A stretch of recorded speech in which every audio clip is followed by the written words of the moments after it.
Yo, yo.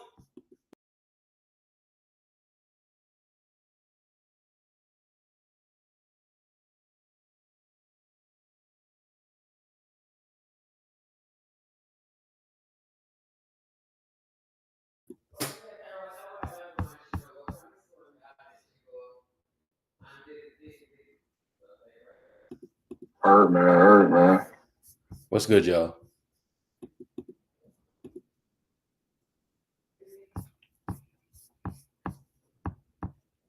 Yo, yo. Yo, yo. Yeah, I got to get on early. Just got the kiddo off to school. Okay, perfect. um, how y'all feel about last night? Because I felt good about the effort. Bro, I'm telling y'all, our problem is effort. It's an effort thing. That's all it is, man.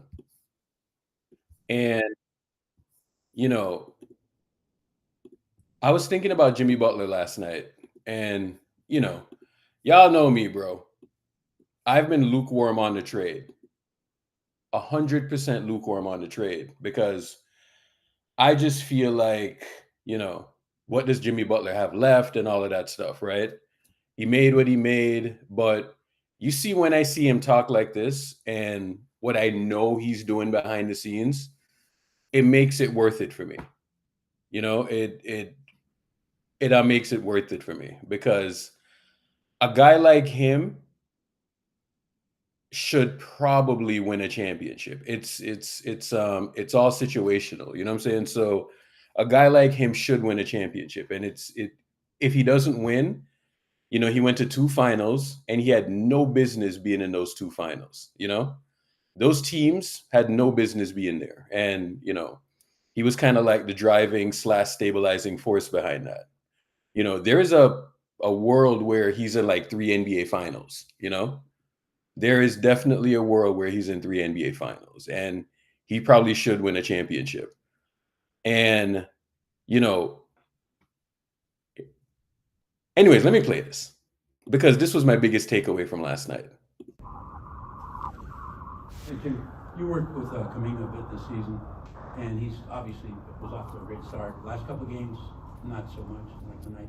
You talk to him after something like this, kind of keep spirits up. You say anything? He's actually going to come over to my house for dinner right now. But the thing that I tell you and I tell him, you're not going to play great every night. You're not going to play bad every night either. But you don't ever get too high whenever you score 79 points, and you don't ever get too low whenever you score 2. You stay right in the middle and you keep working and you keep doing what you're supposed to be doing every single day. And those days they will even out, they'll equal out. So as long as we win, I never care how anybody plays because we won. But I want him to continually be aggressive, shoot the ball. I don't know that I can raise the volume. Whoever this volume came from was just shitty, I'll start over though. Hey, Jim, you worked with Kaminga a bit this season, and he's obviously was off to a great start. Last couple of games, not so much, like tonight. You talk to him after something like this, kind of keep spirits up. You say anything? He's actually going to come over to my house for dinner right now. But the thing that I tell you and I tell him, you're not going to play great every night. You're not going to play bad every night either. But you don't ever get too high whenever you score 79 points, and you don't ever get too low whenever you score 2. You stay right in the middle and you keep working and you keep doing what you're supposed to be doing every single day.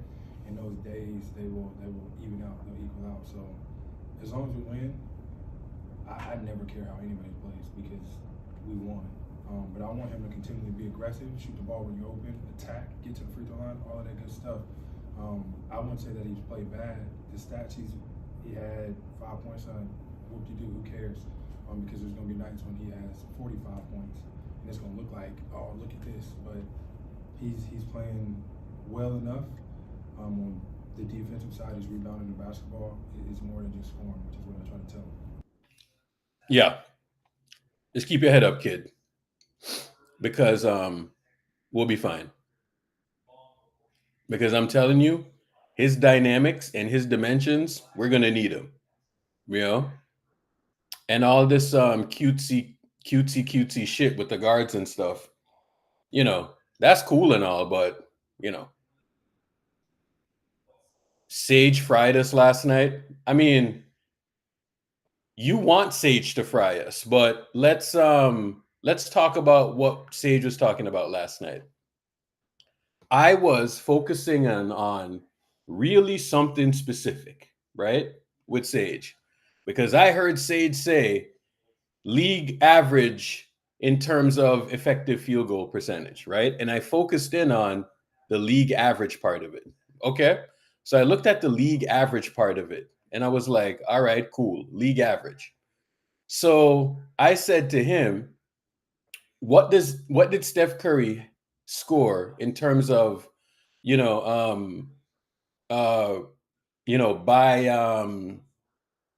what did Steph Curry have in terms of efficiency over the last 3 years? Steph had 57%. League average is what, like around 55% and all of that. But there's a funny thing with averages. You know what I'm saying? The thing with averages is that, and if you know anything about statistics, like you will have somebody bring up that average and then you have somebody that brings down that average. You know what I'm saying? So, four guys, like, so for instance, you'll have a center, right? A center is just going to dunk the ball. You know what I'm saying? So a player like Rudy Gobert, he's just going to dunk the ball. You see when you have like wing players that attack the rim and they're operating from 3 levels, their averages are not going to be as high. You know what I'm saying?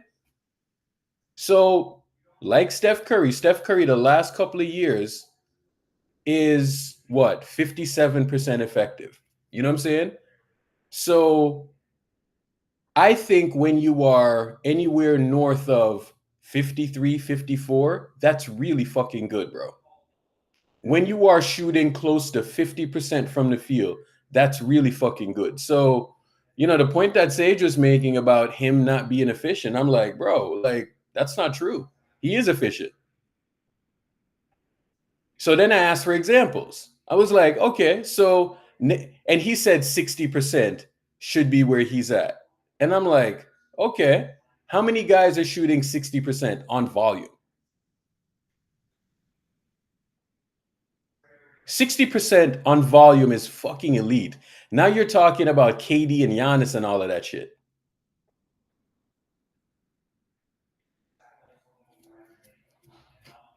So that's all that I was saying.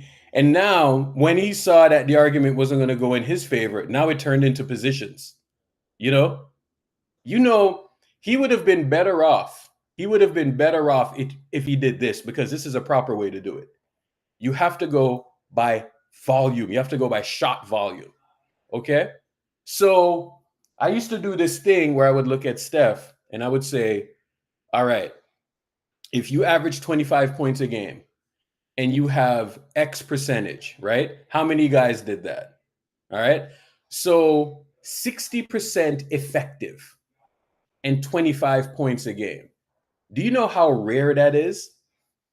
Do you know how rare that is to do that in terms of efficiency?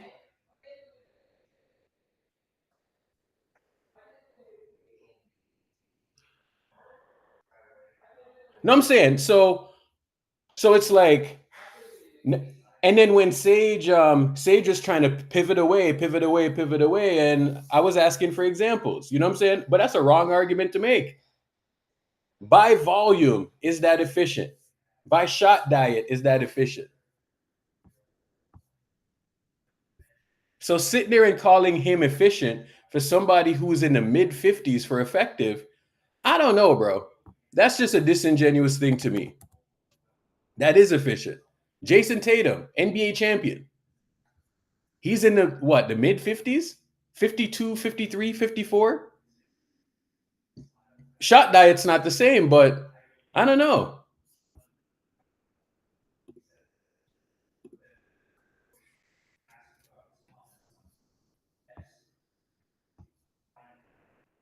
Just an interesting argument. Interesting argument to make. Jaden McDaniels, right? 15 points a game. And Bancy, did you listen to last night what Sage was doing, bro?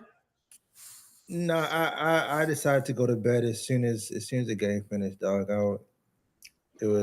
I knew it was going to happen. Even though we won, I knew there was going to be a referendum on JK. So I just went to bed, dog. But I'm listening. I'm just kind of listening to what you guys are talking about though, and what we're on. Bancy, why do you always go to sleep or you're on an anniversary day or like Hold on. you're If it was Spaces, it would have been recorded. Everything that I do is recorded. Everything. It's there. No, Yeah, I listen to playbacks all the time. I re-listen to playbacks all the time. there. Yeah. Nobody can never say y'all you don't record stuff. Everything is recorded. Unlike other people, I don't delete anything. I just let it ride. Everything is recorded. I don't delete shit.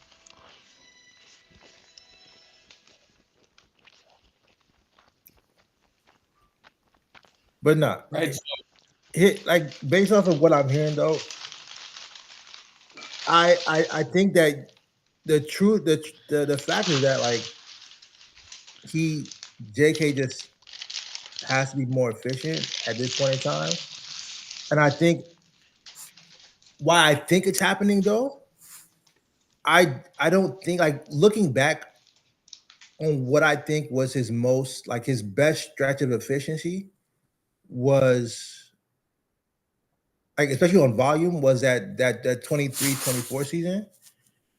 And to me, I think he had full access, you know, I'm not gonna say full access to his bag, but he had access to do what he wanted to do in the mid-range, right? Like, to me right now, it seems like everything is just layups and threes. And you can see he just kind of just bypasses, you know, mid-range opportunities. I think in 23-24, he was shooting what? He was shooting well over 60% true shooting. I think he shot close to 60% from the field straight up. And it was 3-level scoring. It was over 40% from three.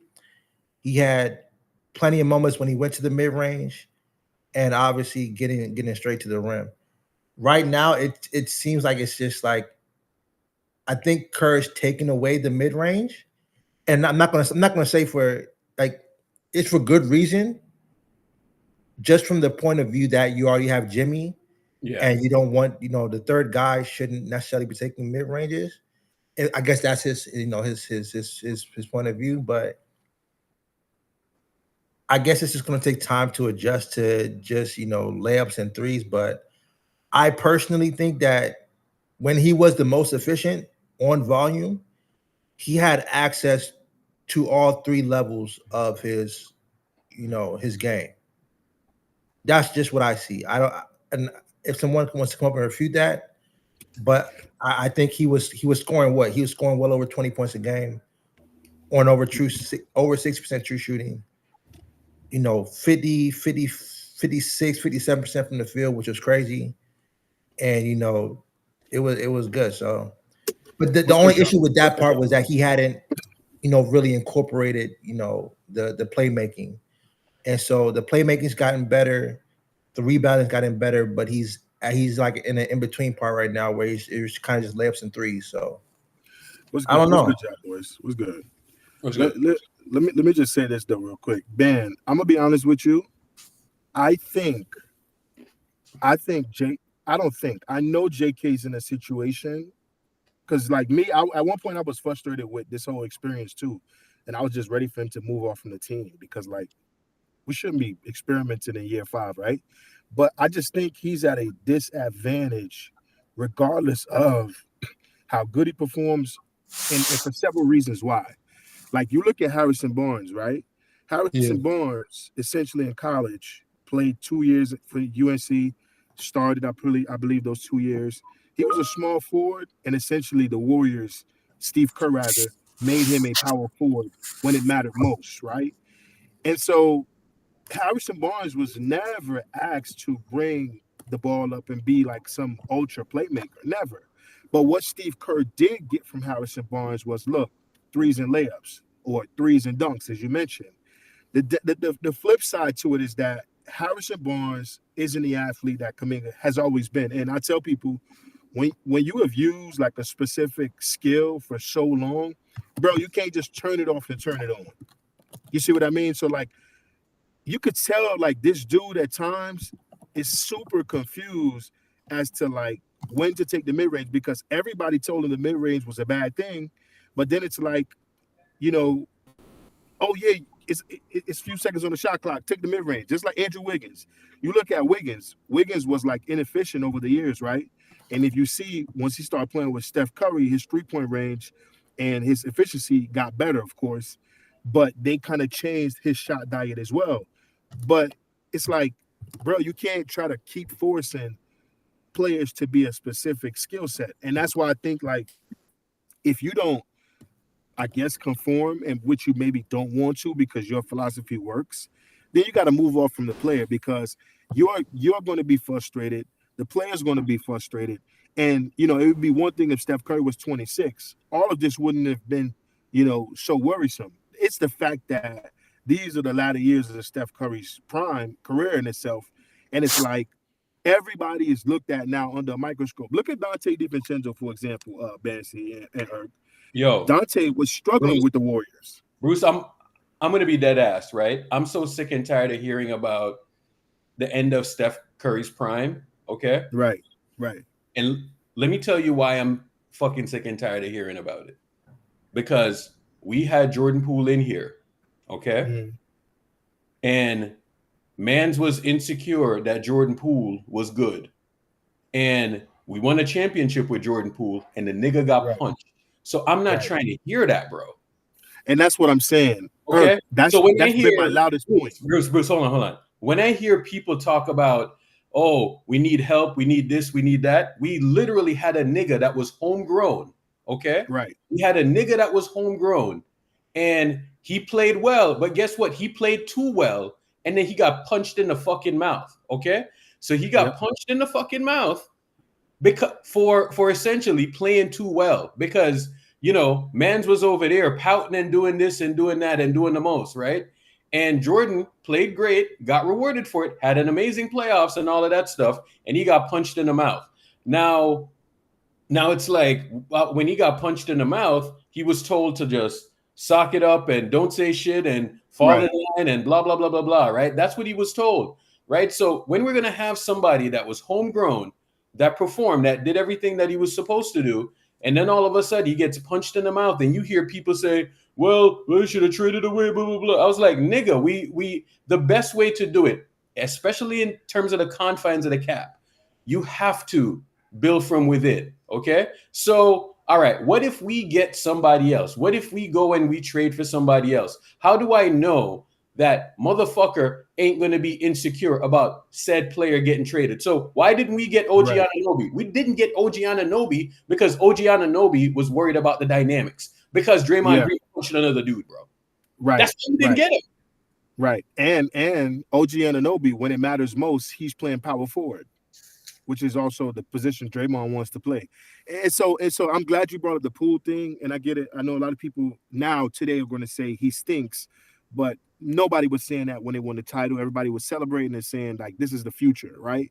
And my entire point is that he did everything the organization wanted him to. Like, forget Kuminga, forget PBJ, forget Ryan Rollins or whoever. Just looking at a young player, they're asking a young player to do X, Y, and Z. This young player did it to the tune of a championship. I get it. He didn't look the same after the punch, but point in time, he did everything right. And he still wasn't, he was rewarded with pay, but not to necessarily start. And so, like, I just think there's nothing Kuminga can do right.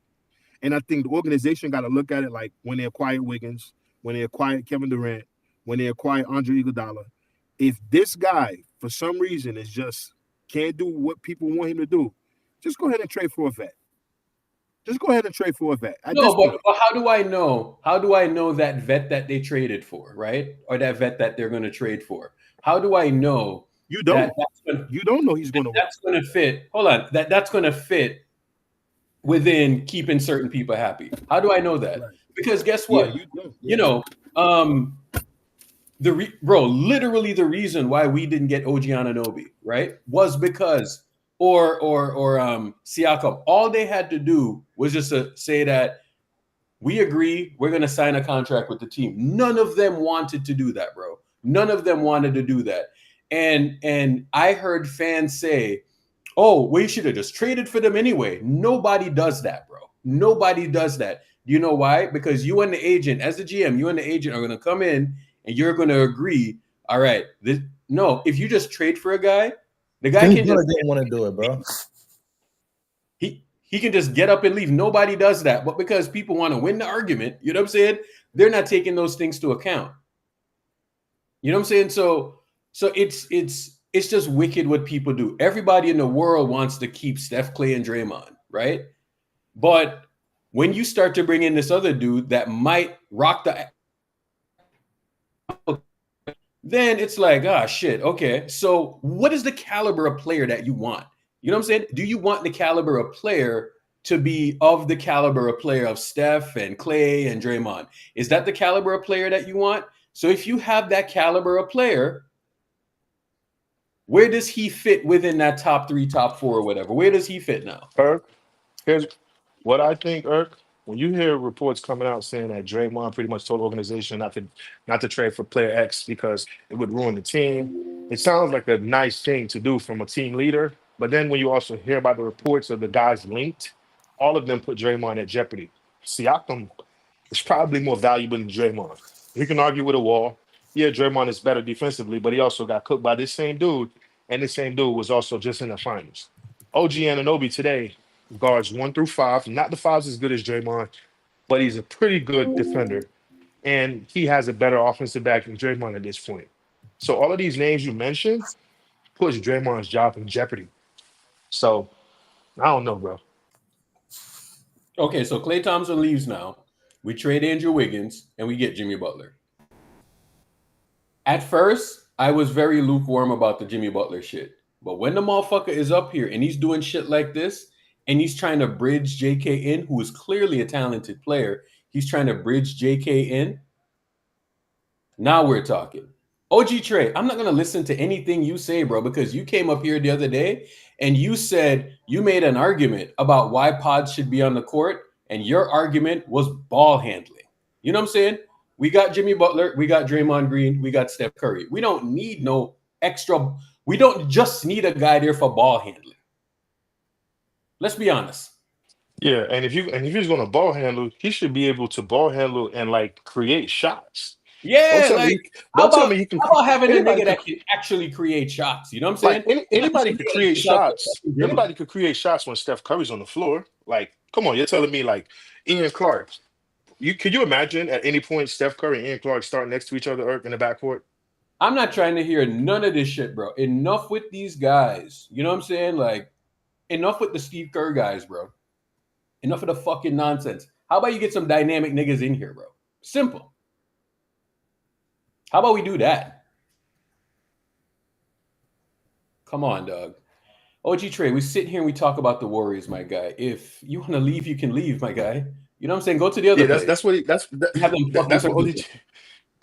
OG Trey doesn't get it. Like, in order for you to even like, you're talking about the Warriors. You're going to talk about the years that there was success because you want to go back to the dynamic, right? So what was working then? Who was the personnel then? There's nothing wrong with that.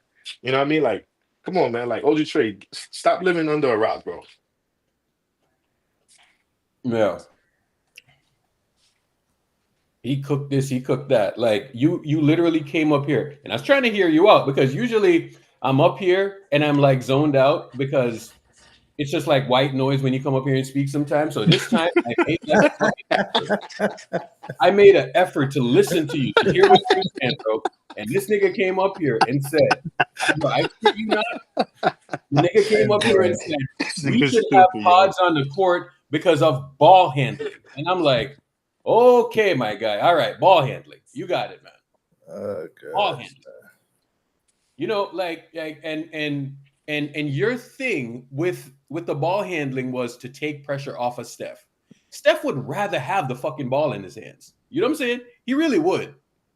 But because you got Draymond out there, you got Jimmy, like, there ain't no point of pods fucking dribbling in circles, getting into the paint, and then he's He's like a fucking ballerina in there, just spinning and spinning and spinning. There's no point in that, bro. If you were an actual ball handler, you ain't getting caught up in the paint like that. You know what I'm saying? Go look at Steve Nash when Steve Nash was in the same situation, right? Steve Nash ain't picking up the ball, bro. But it's not, you don't have to go to Steve Nash, bro. It's like look at Ryan Rollins, right? Yeah. Ryan Rollins is what you want. You know, your average. If you're gonna be on the court as a ball handler, you want a Ryan Rollins type, a guy that can get into the paint without having to pick up his dribble. But when he gets in the paint, he has a plan. It's either to finish or it's to distribute. He creates advantages, things like that, right? It's not just ball handling for the sake of ball handling. So Yeah. And the funny thing about that, Bancy, I think this is Ryan's first year actually starting, and I think that I know Giannis has missed one game so far. He's may have missed more than one game, but this kid looks poised. Like whatever he was learning over the past couple of years, he's able to like show that now. You know what I mean? And it looks good because he can dribble, pass, shoot, defend. So it's like if you just put him on the floor, like let's say for example, Mike Conley. I love Mike Conley, bro. But you know the reason why Mike Conley isn't playing like that no more is because if all of the other pieces around him are not super elite, whether it's perimeter defending and everything like that, he gets compromised. So now you can bring him off the bench, right? You can't put him on the floor to start because they're going to attack him, and that's one thing. But even he is more skilled than a lot of these guys, and even he is not coming off of the bench. You see what I mean? So it's like if you don't do something to a dynamic standpoint, playing above the rim, getting to the free throw line aggressively, right? Or can create your own shot. And I'm not just talking about Giannis is taking 2, 3 people, so you wide open, so now you take a three, like Gary Trent Jr. Now, can you do other stuff, bro?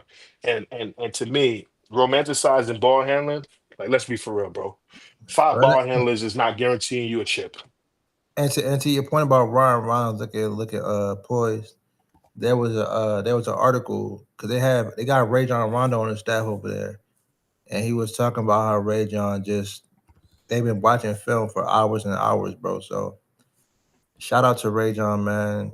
We should definitely hopefully we get a dude like that, man. See, it's funny you mentioned Rajon, and you notice Rajon was never a great shooter, right? He could score moments, but he did all the other things well. He defended well. He communicated well. He was a true playmaker because he could dribble, kind of sometimes create something, even if it was a miss. He still could keep you honest just because he was a true floor general, not just a system point guard. He was a true floor general, like impacting from a rookie. That's how impactful he was. Bro, you know how you actually help Steph and save him, right? The person in which he's in the backcourt with, they have to be a better defender than him. You know what I'm saying? That's how you actually protect Steph, not the ball handling shit. That's weak. The person in the backcourt next to Steph has to be able to guard better than Steph. Because Steph is a pretty good defender. But why would you know what I'm saying? So he has to be able to guard. Right? He has to be able to guard. OG Trey, 2 things. I can rewatch the film anytime, but I kind of want to have the recording out there on YouTube. But if I put the full game on, YouTube is going to flag it. So I want to have a full recording on YouTube. That's one thing. The second thing, I don't got time today. I got some shit that I got to do. So for me to watch a whole game today, I'll do it another time. But yeah, I kind of like the idea of having it. Your OG is ridiculous, man. Don't. The argument is backed by film. No, it's not, bro. It is. The formula I don't know is who's worse. I don't know who's worse. OG OG. or King, dog. I don't know who's worse. Come on, man. Oak tree. With dumb trees. Yes, with dumb trees. Oak trees. And but what I would say though, a lot of people talking about like when the game flipped last night. Pods closed the game. I mean, okay. The game last night flipped when Al Horford hit shots. Plain and simple. Yo, Bancy. When Al Horford hit shots, it was over, bro. Straight up, right? We we need people next to Steph that can guard. Point blank simple, right? This nigga is hurting right now. And the way that you protect him, right, is not by getting another player who is going to take away possessions and shots from him, right? You want another player out there that can guard, bro. Literally that can guard. You got the Draymond thing to worry about. You have all types of shit to worry about. You know what I'm saying? So that's what we need to get back to, bro. Like, that's literally what we need to get back to. Get somebody next to Steph that can guard. You know what I'm saying? Pods, I'm not even bashing him as a player. You know what I'm saying? I'm just telling you what the limitations is. The limitation is we need people next to Steph that can pick up that responsibility. That's what we need from that spot. Bro, That's OG, literally from that spot. OG, bro, you're bugging, bro. Like if you're talking about the defense picked up when JK sat, bro, when JK sat, the Pacers had scored like high 50s, low 60s as a team, bro. The defense was just fine. Like we just couldn't score. Nobody could hit shots. We allowed 21 points in the first quarter, and we allowed 20 in the second quarter, right? In the third quarter, we allowed 24, and in the fourth, we allowed 18 points. Defense was not the issue, my guy. Not the issue. That's what I'm saying. People, yeah, like defense was the issue. Like, you can make a point about JK, bro. You can make your point about JK and say he's not hitting shots, this, that, and third, but just like people just get nasty and lie for no reason. It's just like, what are we doing, bro? Yeah, you don't gotta do that, man. But yeah, I'm glad. I hope that was a turning point for Aldo. Al Horford hitting shots, it turns up the whole second unit, bro. The second unit absolutely turns up if he's hitting shots like that. So yeah, and bro, the thing about the NBA is that, like, I'm not gonna sit here and judge guys whether they make or miss shots, bro. You know what I'm saying? The shit's just random. It like half the time I will watch a team come in here, right, and shoot our fucking faces off. You know what I'm saying? Like, just absolutely gun us and just shoot our faces off. The next night, they're not even shooting 30% from three, bro. The shit just runs in ebbs and flows, bro. Like that's just how it is. Like the best teams, they can run. They're not so dependent on the 3-point shot. You know what I'm saying? Like they have other things that they can counter to and get around. You know what I'm saying? So that's what the better teams do. And some of those things are, you know, defense. Yeah. In this era where you're so reliant on whether a shot goes in or not, right? And this is why I think that we're going to win the title, because the way that we play and the guy that we have, he creates layups more than anything else, right? So he can give himself up to a teammate and a teammate can make layups. That's literally the most efficient shot that you can get. True. You know what I'm saying? And Steph is one of the guys that creates most of those shots, right? So that's why I feel good about it. But on the backbone of it, you got to have people that can execute. And you also need people that can play defense. Okay, Pods, he can execute. Don't get me wrong. I love Pods, right? But if we're talking about somebody that's starting, bro, we need people that can start. You know what I'm saying? Yeah, completely agree, man.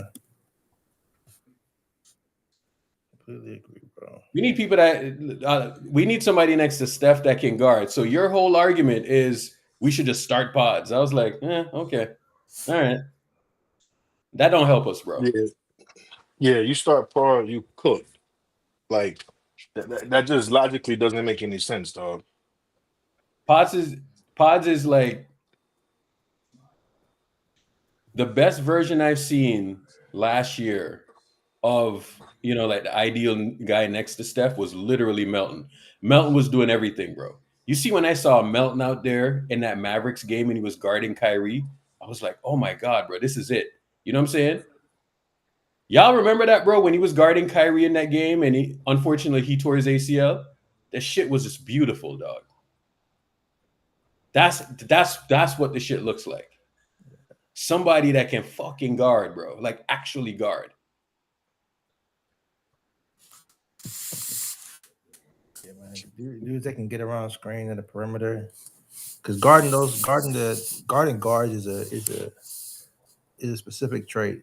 You can't just have anybody doing it. So Yeah, bro. Like certain guys just are not going to be guarding guards, bro. Like Wiggins is agile. You know what I'm saying? Like he can navigate himself around them screens. You know what I'm saying? yeah. You got somebody like Melton can navigate himself around screens. Like it's not every guy that's as adept to guarding, them guards. That's just how it is, bro. So we need somebody next to Steph that can guard. Right now on this team, on this specific team, that's what we need. But you like the guy, man. Like you love him and you're tied to him and your take is tied to him. I just need people out there that can guard, that are big, not small people. I'm sick and tired of the small people on the team. Niggas will like sit here and scream about 3-guard lineups, right? And then when you have the 3 guards, it's so funny. And you play favorites. I think even Melton is small, but he guards. He's I wouldn't small, even but say he's he athletic, guards bro. up. He can guard up. He can. He's athletic though. See, that's the difference. So, like, okay, you would think because you're an athlete, you're athletic. Yes, that's true to some degree. But when I'm talking about like freakishly athletic, able to jump and touch a certain part of the backboard, able to dunk for your size, long wingspans, you know what I mean? Like vertical leap is out the wazoo. That's what gives you advantages, bro. Like, Even all right, even when I say guard up though, like I don't necessarily want D'Anthony Melton guarding wings, right? I don't want him guarding. no, that's just like situational. But I'm saying like I want him to guard like the De'Aaron Foxes, the John Morants, the guards that give us trouble. That's what he's there for, He, and he he, does he that amazingly well. correct. And the thing is, why you think it looked so well last season is because initially you had Wiggins, so they were still putting Wiggins on the better guy. But if there Exactly. was some type of switch, you could like people got to just use common sense. You know what I mean? Like even Klay Thompson. Klay Thompson was not the freakish athlete like a lot of his peers, but he was still 6'7" in his prime. So he still was using his IQ, his length, and he had better lateral movement and agility. You know what I mean? So it's like if you don't have the size from like a wingspan height standpoint, you got to have that freakish athleticism. You know what I'm saying? You're looking at Lou Dortz. Lou Dortz is not like this crazy athlete, but he's strong as hell, right? And he's quick as hell for kind of what he's doing, and then he has help.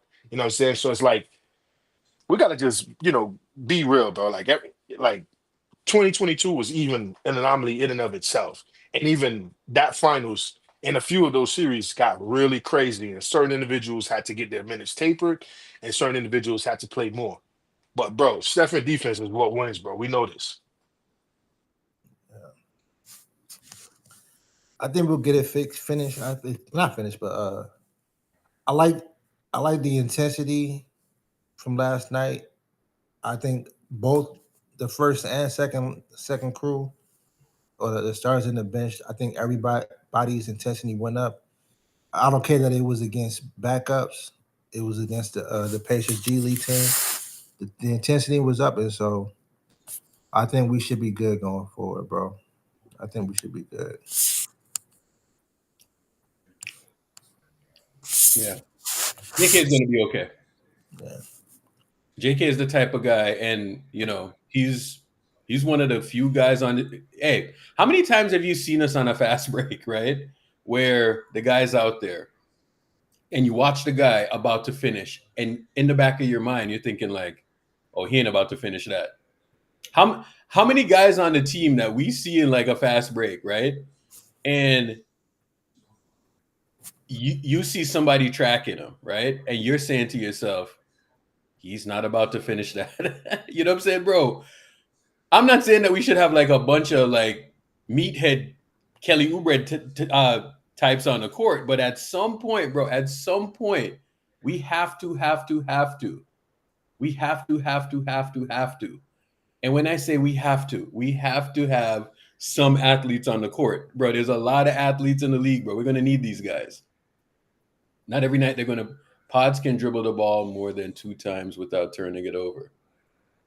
The team has two other guys that can do that. Okay. I hear you. Yeah, what people don't understand is that it doesn't matter how much you could dribble. If you don't put the ball in the basket, you don't win at the end of the game. So, like, what are we really talking about? Like, Wanamaker was a very good ball handler. Did that help the Warriors? You know what I mean? Like I don't But know what people be thinking about, dog. here's I don't understand. Like the amount of times I see pods get stuck in the corner, right, or stuck in the mid post. It's like it. I don't understand. Like I feel like that negates the ball handling positive that he brings, right? Like if you're just going to get stuck in the corner, right, with nowhere to go and And see, we have Jimmy Butler. Because of it, I was just like, bro. We have Jimmy Butler. We have Draymond Green. We have Steph Curry, right? If we have those three guys out there, okay, those are playmaker ball handler types, right? Keep those guys out there, bro. Like I don't think you need a fourth guy from the other three, the other two positions that you need. You need guys that can guard, and you need guys that can defend and make a shot here or there. You know what I'm saying? That's what you need. Like Steve Kerr is fucking like filling y'all heads with nonsense about ball handler, and then next thing you know, we get fucking three guards out there, and then we're gonna get annihilated. Andre Iguodala isn't here anymore. Yeah. Why the hell do we get Jimmy Butler then?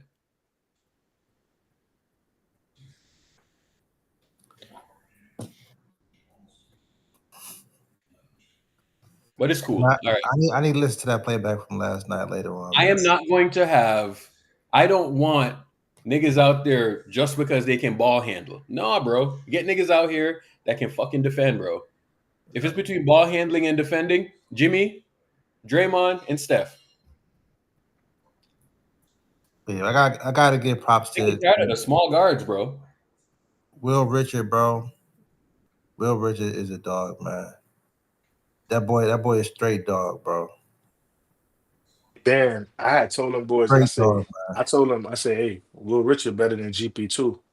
And forget GP2. I'm saying Will Richard right now, I would say he even better than Pause. Just from what he's bringing at the guard position. Again, you can romanticize ball handling, but if you can't score, kid scored 30 points in his first 7 games of his NBA career. If you can't put the ball in the hoop, you are not a true threat. I don't care if teams leave you open and you make them pay. Like anybody can make you pay. Like Aaron Gordon is struggling from deep unless he's playing the Warriors. So I don't care. I don't care what you're going to show me about statistics. Can you create your own? You see Austin Reeves? Austin Reeves is a threat. LeBron could take a month off. Luka could miss 2 weeks because Austin Reeves know how to get to the free throw line and he know how to put 40 points up. That right there, I can praise. I can commend that and say that should be started. You see what I mean? Even if he's not the best defender. But if you're not going to score like that, I can't value it the same. No.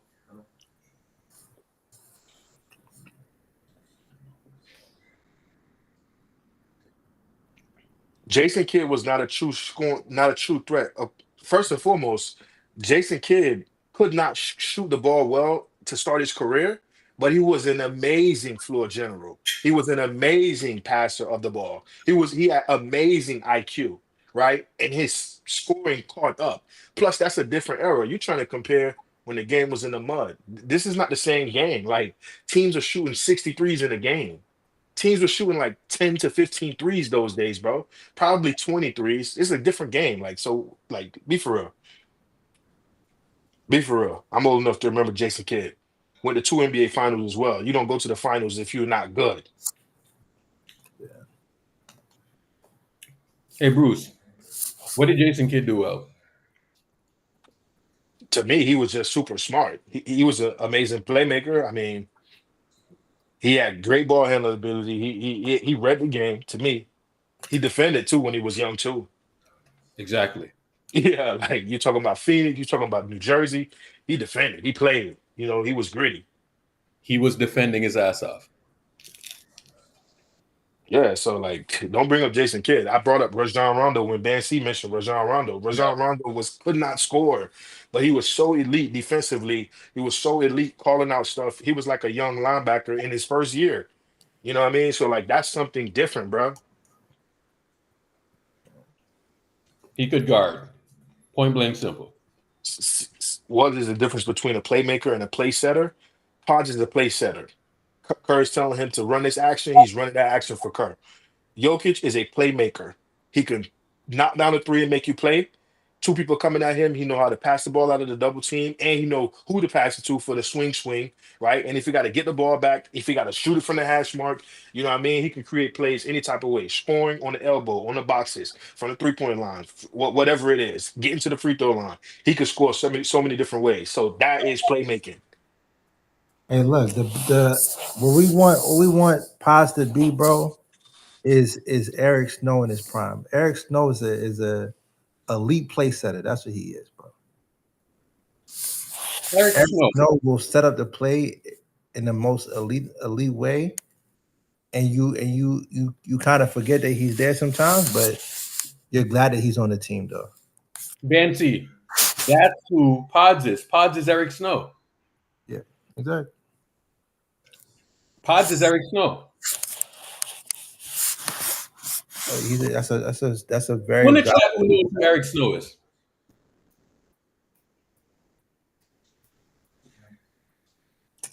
Remember Eric Snow? He was on the Sixers. It was him, Iverson, Aaron McKee. Y'all remember that? You don't want Eric Snow doing too much, but what Eric Snow does is incredibly valuable, though. Yeah, absolutely. You know what I'm saying? But, you know. Played off the star very well. Who do you think was a better defender, Eric Snow or Pods? Yeah. Bro, I'm telling you, if Pods was a better defender, dog, like, I would be telling all of y'all to fuck off, bro. I'm telling you. But the problem is, Steph is a better defender than Pods. I cannot have that happening.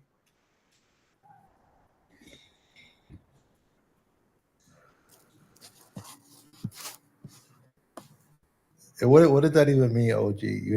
Urkel has no control over what's happening. What does that mean? I mean, I'm not on the team, bro. I'm telling you what my preferences are.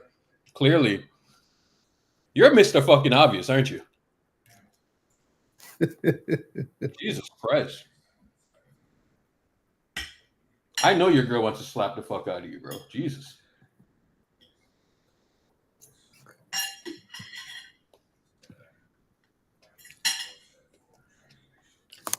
Hey, bro, I miss Clay coming on stage, bro. Clay, what's good, man? Clay, what's good? Oak Tree.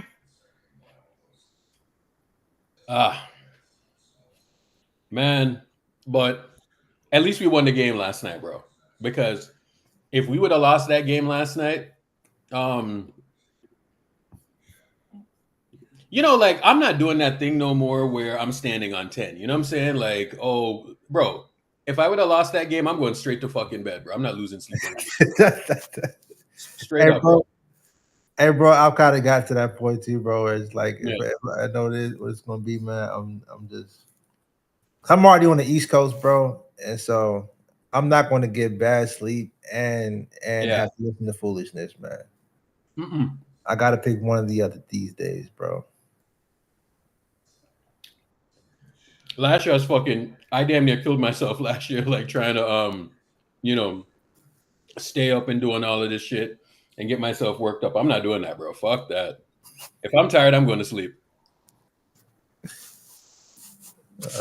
Bro. Yeah.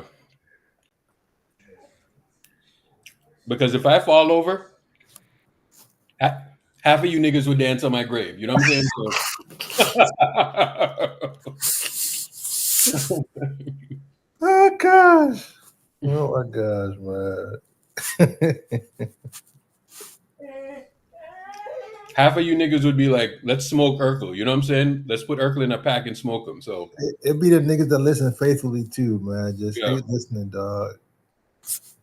Just hate listening, bro. That's hilarious, bro.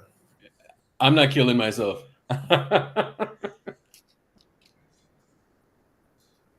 No way, no how. Oh, gosh. But I'm glad that we won the game.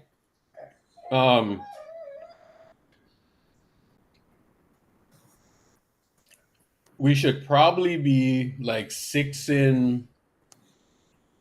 We should probably have won 2 extra games. You know what I'm saying? So in the loss column, we should probably have like 3 in the loss column. You know, so tonight the Lakers played tonight. They play the Hornets, so let's hope they lose because you know there's nonsense going on with them, bro. But Denver is just like fucking beating up teams, bro. You know, I need my get back with Denver. I think we can beat Denver. Denver, we got them with Steph there, bro. I don't even care, bro. Yeah. When Steph was on the court, I can't wait for tomorrow, bro. Tomorrow is because I don't think we beat OKC one time last year, right? Then what's OKC's record right now? They not undefeated. That would be OKC twice last year. OKC only has OKC got 1 L right now. They're just looking every bit of the part of being the NBA champion. But I'm telling you, bro, like a team like OKC, like they are a very if you play a certain type of way, OKC will run you off the court. But if you're running, you know, different type of actions, yeah, right, where like a team like us, right, like our system, OKC doesn't do a good job at guarding our system, you know, because it's not just like 1 foot in the paint type of vibe. You know what I'm saying? It's more like you got to worry about the misdirection stuff. So you see when our system is clicking, OKC doesn't guard as well, you know? And I observed that last year because Indiana kind of did the same shit too. Like if you got like one dude up the top, he collapses the defense and all of that. OKC, weird enough, as crazy as it sounds, bro, they don't do a good job of guarding that. Their team is built around guarding point of attack and getting one dude from touching the paint, collapsing the defense. You know what I'm saying? So everybody in the league kind of wants to just run the downhill stuff. And yeah. The system sucks. No, OG Trey. Like, why are you so fucking up, bro? I'm saying, bro, when Steph is there, right, and you're on the offense through Draymond, that's not a good thing. Hey, bro, you know, OG, you know exactly what you're talking about, bro. You know they're talking about Steph. Yeah, dog. He's just being an OG trade, dog. It's honestly, it's entertaining, bro. It is entertaining how OG does this, man. Okay, so last night, right? Oh gosh, man. Last night, how much were we running that bullshit system when Steph ain't there? No, we were running the shit through Jimmy Butler. Did this shit look different last night? Hey, for a good 2.5 quarters, we were running the Steph stuff, bro. Bro, let me tell you something. If Steph Curry's not there and you're running offense, right? You're running that offense, it does no one any favors. You know what I'm saying? Jimmy Butler, the nigga took his team to finals. You know what I'm saying? In 2020, if you count that nonsense. And they were the 8th seed. They lost the first game of the play-in, and then they won the damn game. And then they, as the 8th seed, they went to the finals. That's not regular. You know what I'm saying? They went to the finals as an 8th seed through the play-in, through Jimmy Butler, right? So he has seen defenses way more complex than we're going to see, right? So when Steph Curry is not there, how about we just give him the damn goddamn ball, bro? Yeah. And that's the thing. Like, you can tell when you're watching the game that Steph, that Kerr hates guys running an offense, touching the ball every single time down the court. You could tell that it pisses him off. But it's just I don't understand how you could do it any other way, bro. Like I get sick to my stomach. Not sick to my stomach, bro. I get so pissed off watching Pat Spencer get to monopolize the ball like for possessions at a time, bro, just because he's a setter. He can table set the offense. I'm just like, who gives a crap, bro? Who cares? I hate that shit, bro. Who cares, dog? Me personally, I can't fucking Yeah. stand that. I can't stand the Pat Spencer shit. You know what I'm saying? Then you got like Jimmy Butler looking at him, and it's like, bro, what the fuck are we doing here? You know what I'm saying? I would rather lose the Jimmy Butler way than lose the Pat Spencer way, bro. It's like, seriously? The point of the Steph offense is that guys have to worry about whoever is not on the ball, right? Guys have to worry about Steph when he's off the ball. That's the point of the offense, right? When Steph is not on the floor, nobody is worried about who is off the ball. No one's worried. No one's that great of a shooter. We don't have that great of a shooter for guys to be worried about who's off the ball, right? So if you have a guy on the ball who nobody's worried about, it's the worst of both worlds. Like nobody's worried about Pat Spencer on the ball, and nobody's worried about anybody else off the ball, right? Because Jimmy's not really an off ball. He's not that great of a threat, off ball, right? Get the ball in his hands. Get the ball to a guy who's a threat with the ball in his hands. It's that simple. I don't understand. Like, and then when you're sitting there, having scored 50 points in 3 quarters, and you're wondering why. It's like nobody cares about who's on ball. Nobody cares about who's off ball. It's like get Jimmy the ball, have 2 people look at him at all times, and let him play make. It's as simple as that, bro. Nigga went to 2 championships, went to 2 finals, like you said, just doing it that way. It's very simple.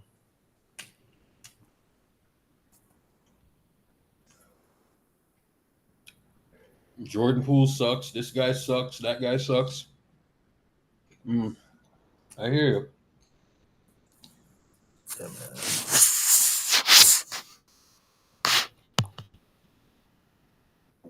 I'll never forget when Jordan was in that game 6 and he drove that big run that we had against Boston in that game 6. Remember that? We had like a crazy run. Jordan was central to that, man. Explosive. 21-0 run. Yup.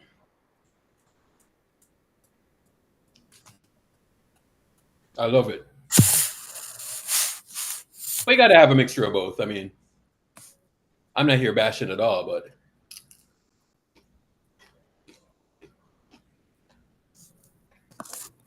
I mean, unless, like I said, unless if Buddy's hot, that's one thing. But Buddy can't hit the broadside of the barn right now. He can't shoot right now, so there's no reason to be in that offense, man.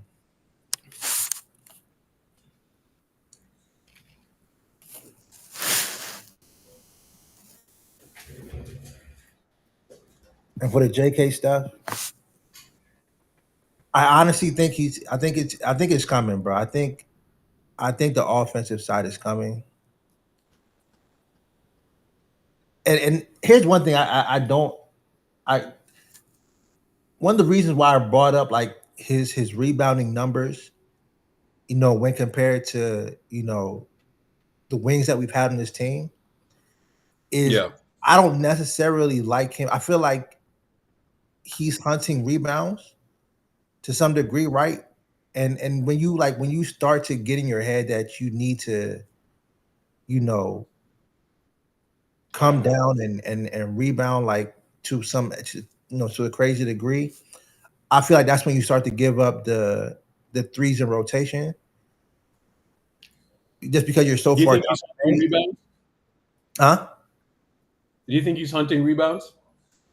I think it's in his head that he has to rebound. And Nah. My thing was that, like, bro, like, you're already rebounding. So you're already rebounding better than any of the wins we've already had, bro. Like, you don't necessarily. I heard that thing, right? That thing where these young guys are in there, right? Like it's like a strategy to make sure they grab the boards, basically. So that's why they're sagging off the shooter. That's what I heard. That's what I'm saying. That's what it looks like to me. It's a strategy from the coaching staff, actually. And last night I was watching for it, and they actually weren't doing it. You know what I'm saying? Because you wonder why so many guys are just getting left open, because it's almost like an analytics thing where they're saying, well, this guy ain't going to make that shot. and you're like kind of sagging off guys. Notice that we were hugged in on the shooters last night.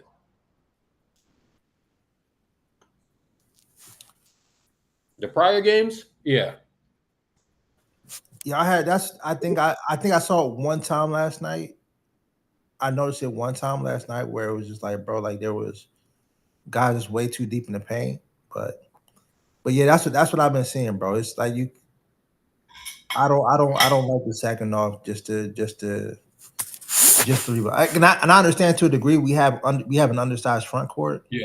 And so we kind of got to get guys to help out, but I was pointing out last night about how they were doing a much better job about, like trapping the box and cutting one side off of the court and all of that stuff. They did an amazing job last night.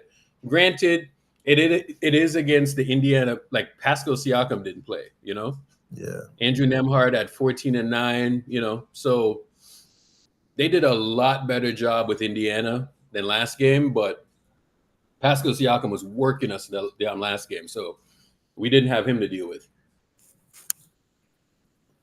But it wasn't bad. We did a good job last night. Yeah. On defense. I mean, I get that shots ain't gonna fall sometimes, but if Steph ain't there, niggas better guard up, bro. It can't be where Steph is there and we're just getting fried. Can't happen. Bad pass turnovers, 8. Assist percentage. Yeah, we just played defense last night, bro. Point blank simple. They had 22 turnovers. God damn. That's wild.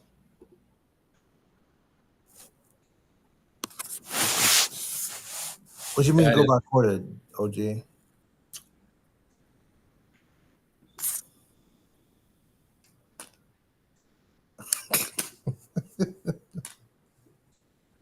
Okay, so they had 4, 3, and in the fourth quarter they had 1 versus 7. Okay. Hey, put the stats back up real quick. Let me see what you're looking at. Oh, sorry. I thought I was sharing. So in the first quarter, they had 4. We had 4. In the second quarter, they had 5. We had 2. All right. In the third quarter, they had 4. We had 3. Okay. In the fourth quarter, we had 1. They had 7. It was garbage time damn near in the fourth quarter.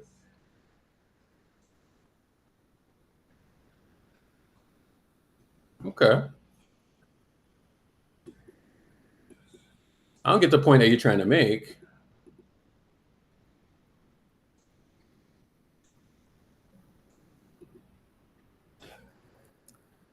Okay. You must think I'm against ball movement. Oh, so I see what you're saying. So you're saying ball movement. Okay. How was the ball movement against Denver the other day when they couldn't get shit going?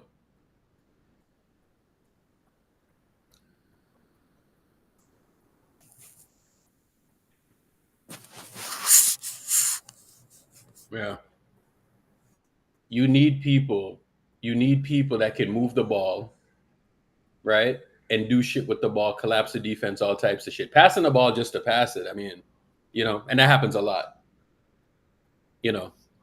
300 passes and all of this shit. You need people that can actually break people down too. You know what I'm saying? Steph actually breaks people down through movement, right? Like how many other people can break people down with movement? Can Pat break anybody down or Pods?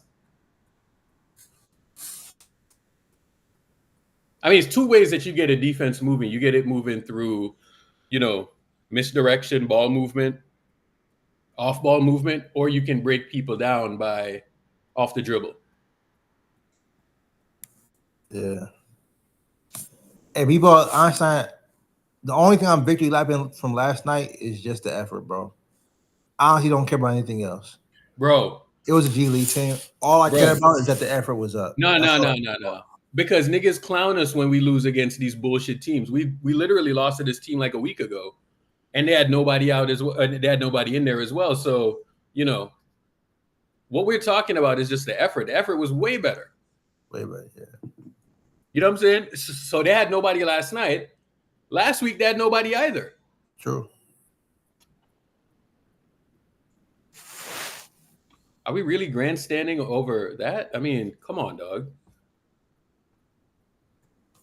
Niggas just all right, okay. That's wild. Yeah, the official Pods dick sucker, Oak Creek. Hey, yo, when you get that good, bro. Yeah, the official Pods dick sucker, Oak Creek.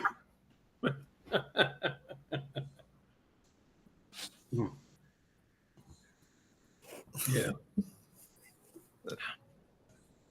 You know, that's the first win that we've had.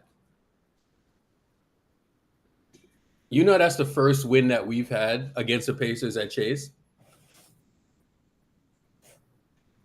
They were, yeah, I saw. They said it was like 1-8 or 0-8 versus the Pacers.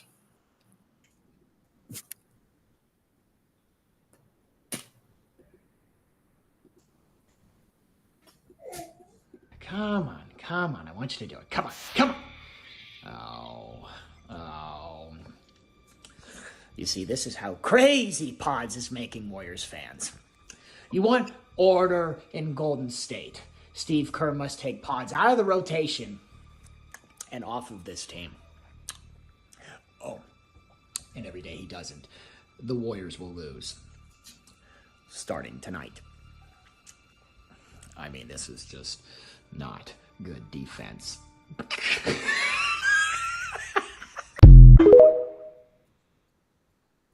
This guy's actually funny. Huh? Come on. Jesus. Come on. I want. This guy's actually funny. Come on. I want you to do it. Come on. Oh. Bro, you see when Pods gets right around here and he does that spin shit? Oh my God. Oh my gosh, man. He'll be better though. He'll be fine.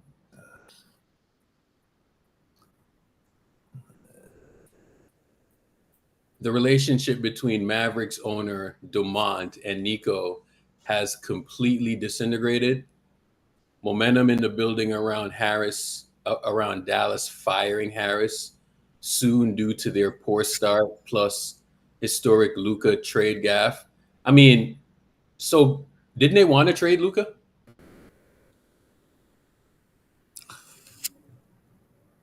Yeah, nobody can believe that he had full autonomy to trade Luka. Just that was when an organization is trading a superstar, there are multiple points of, I don't want to say failure, but if you want to turn around and call it a gaffe afterward. Bro, he was instructed. Points. He was literally instructed to do so. So, I mean, you just don't make that trade just like that, bro. Exactly. I mean, so they're going to scapegoat Nico. I mean, I guess, bro. There's no way you make... Listen, they just went to the finals, right? Luka got hurt. And I'm not going to sit here and tell you, like, Luka's always in the best shape. He's not. Like, I mean, one bad weekend and he gains weight. But, I mean, he's super skilled, bro. And, again, they just went to the finals. Anthony Davis wanted to play Saturday, but internal disagreements kept him out. One opinion came from Patrick Dumont, which is significant. He's getting fed up with Nico. So Patrick Dumont wanted to keep Anthony Davis out. Okay, I wish we could get AD. Actually, no, I'm good. That would eat up our cap. That would eat up our cap massively. I agree, DG. Send them, bro. Yeah. We get a real center. But then again, AD don't even want to play center. You know what I'm saying? So Jimmy is at the power forward. So what would we do with AD if he don't want to play center? Who He cares? wants to play the four. Make that nigga play center, bro. Nah, the last time that happened, he was bitching on the Lakers left and right. Yeah, he was bitching left, right, and center. Well, I'll tell him if you get back to New Orleans weight, you can play the 4. Outside of that, park yourself at the 5, bro. Yeah. Yeah, he kicked and stopped, kicked and stomped, kicked and stomped. Yeah, I think he's cooked, bro. Which year did he get drafted? He got drafted in what, 2013? Something like that. Yeah, the time is up, man. 2012. So he's what, like 13 years in the league? Yeah, he's these big men that don't take care of them themselves like that don't really age well. Yeah, he got drafted in the 2012-2013 season. So he was in Draymond's year group. And he's 32 right now. He will be 33 when? He'll be 33 in March. Yeah. Oh, well, I didn't realize him and Draymond got drafted the same year. That's crazy. Yeah, him and Draymond. Him and Draymond are in the same year group. So yeah, he got some years under him, man. He got some years. 10-time All-Star. He's on the top 75 team, 5 times All-Defense, 5 times All-NBA. You know, a guy like him only making 5 All-Defensive teams, I think he should have more than that. Oh, way more. But he doesn't because he's just always been hurt. Yeah. Yeah. I'm cool on that. He's expensive. I mean, he's going to make – what is he going to make? He's going to make 54, 58, 62. You can only have 2 of those guys. You can't have 3 of them. Them days are over. Them days are over. So it's either you have like one of these guys and then everyone else is like a $30, $25 million contract. But you see when you have like the 2 guys on your team that's in like the 50 mil range, it is super tough to build a roster around, like a competent roster, you know? And we're just getting out of the era of teams, you know, not valuing draft picks like that. Like teams are starting to value draft picks way more now. So I think it'll be easier. Like teams are gonna try to follow the Thunder blueprint where they can have multiple $50 million guys, but because they draft so well, it doesn't even matter. Mm-hmm. So, but if you're not valuing draft picks, then it's gonna kill you. Yeah, that's going to be a tough takeaway. But what's on the docket tonight in terms of games? Which games are we playing tonight? Are being played? Let's see here. I know we play tomorrow. So the Lakers got an early game.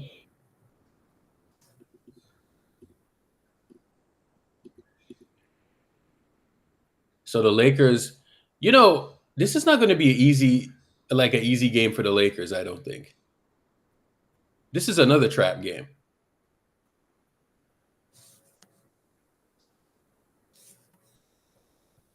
LaMelo's not playing? Is he hurt? There's no LaMelo tonight? Oh, God. And Brandon Miller? All right. Yeah, bro, the Lakers got it.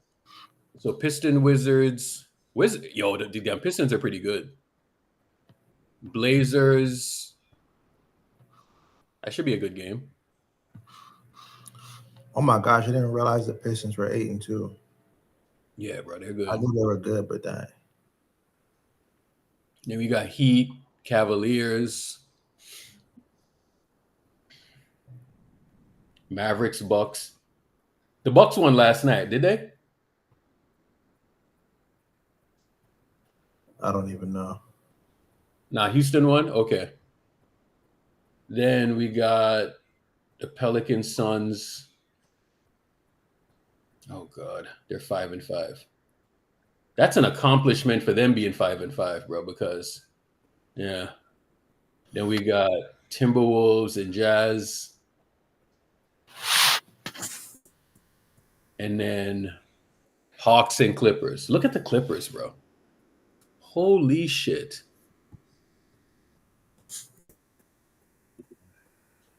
Yeah, I'm looking at some spare parts. So if we were to make a trade, right? Who on this Clipper team would you want? Because I think they're on the verge of blowing that shit up. Who would you want off the Clippers? Batum is like 36. Yeah, enough old guys.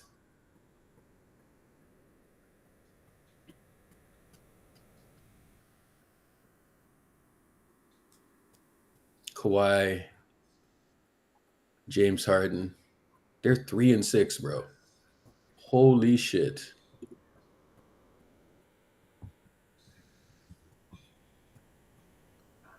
I'm gonna tell you this: the Suns are getting better too, bro. Yeah. Jalen Green is gonna make them better. Maybe not playoff wise, but regular season wise, like he's a scoring punch they need. Oh, Green cooked. Oh snap. Green is cooked. Oh, never mind that. So do you think does it stay like this? And what I mean when I say it stay like this, do you see where, hold on, let me pin that. But do you see where, like, all right, so they're 7-2, they're 7-2, 7-3, 6-3. So do you think that these are the 8 teams, or are the Suns just going to hang around, Memphis, whoever, right? Or is somebody going to rise from the ashes right here? Like the Clippers or the Kings or whoever. Do you think they're going to rise from the ashes? I think the Clippers are cooked. The Kings are cooked. The Mavs are super duper cooked. New Orleans is cooked.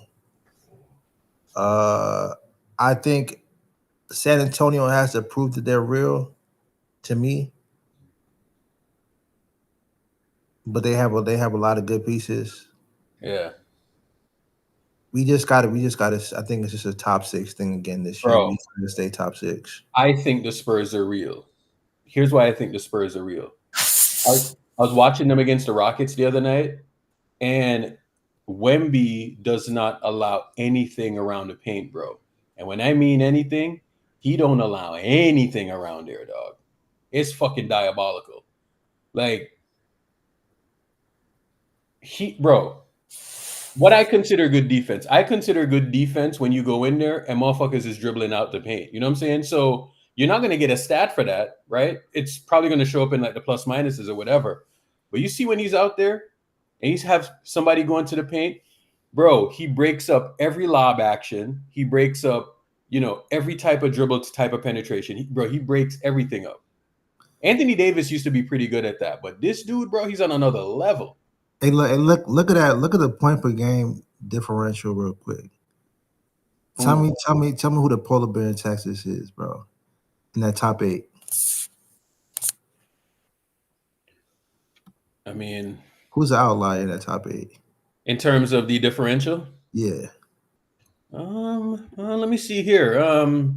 We got a plus 13.6. We got a plus 8.4. We got a plus 13. We got a plus 9.7.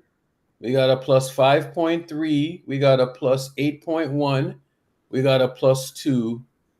And then we have a little team right here that's a plus 0.7. Don't you find that suspicious?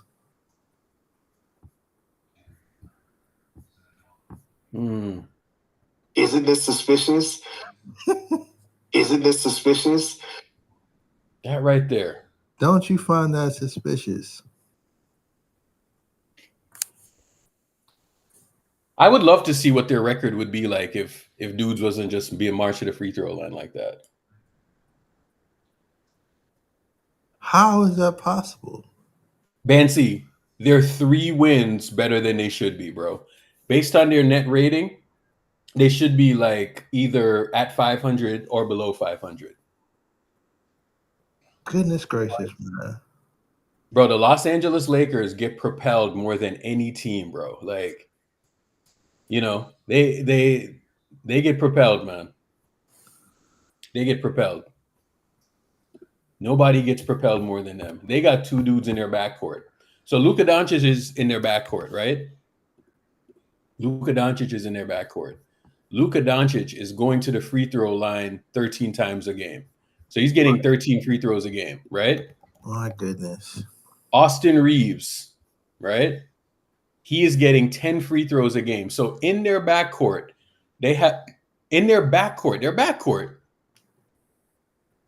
they're good for 23 free throws.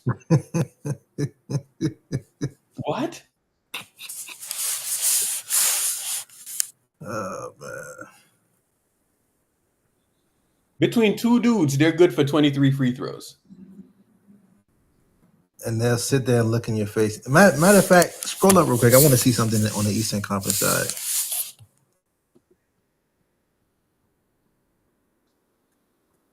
That's funny. It seems like so the Lakers have a plus 0.7 in their top 4 seed.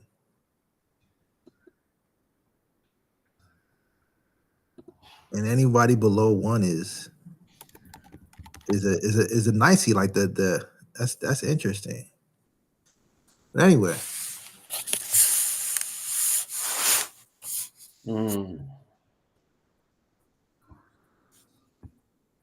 The gap's too big.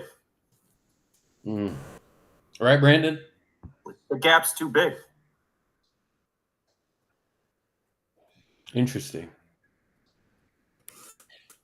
But just looking at the standings, I think, all right, looking at the standings and just watching these teams, I think this is going to be the top 8. Not in that order, but I think this is pretty much the top 8. Yeah, right now I wouldn't worry about.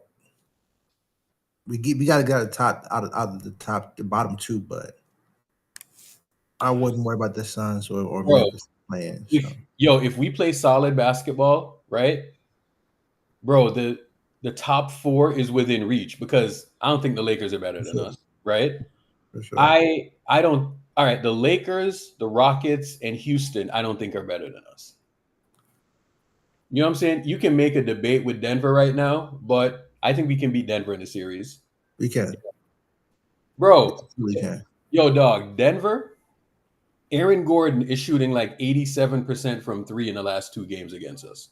Yeah. 87%. Like, what the fuck is that, bro? Yeah. We have risen his averages single-handedly. Crazy shit, dog. Never seen anything like it. Aaron Gordon on the season. What is he shooting? From 3. He's shooting 46% from 3 on the season. You take out our games, bro. Like I saw he was like 6 for 25 against everybody else. Something nasty. Jesus Christ. This Timberwolves had checked in on Ja Morant. Why would they want Ja and Edwards on the same team?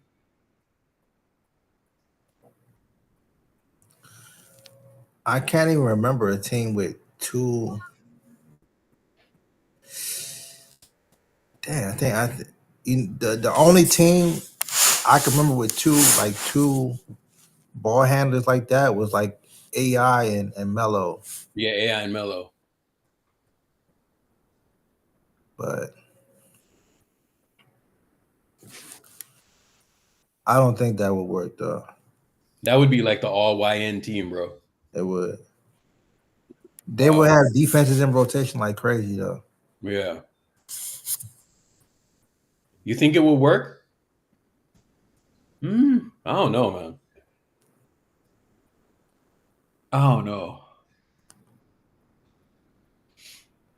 Ant's okay off ball. I mean, he's pretty good off ball. Not the greatest, but he's decent.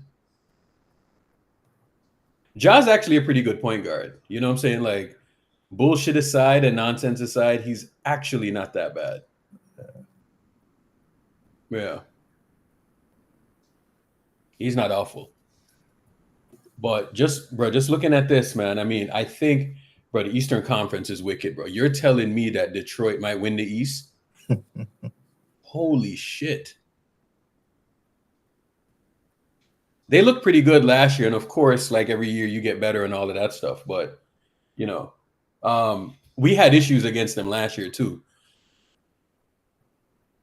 I knew they were going to be a good team this year. I didn't anticipate their bigs making a leap like this. Who? 'Cause I didn't think their bigs would make a leap like that. Like I thought they were kind of cut.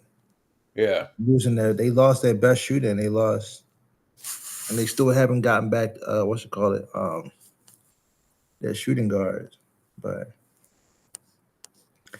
the bigs have taken a crazy leap though. Man, you look at what's this commercial about? I get it. It's hard to change. Me? I'm pretty loyal. Been on the same team for 17 years. Same coach for 11. Never switched my number once. Every day I take the same 50 swings. What can I say? I'm loyal to a fault. I even use the exact same body double. He doesn't even look like me. Hi, I'm Steph Curry. And I start every warm-up with a pass from the same guy. And I shoot from the same spot. What's up, Steph? What's up, Curtis? Every time. So you can imagine how good something has to be for me to change. Hello. Give my photo a bob. Maybe I don't need to change everything. What's the big deal with changing? Don't I make it look easy? Don't I make it look good? Let me get down. Jimmy is nasty, bro. Jimmy's a nasty nigga, bro. What's wrong with this guy? Bro.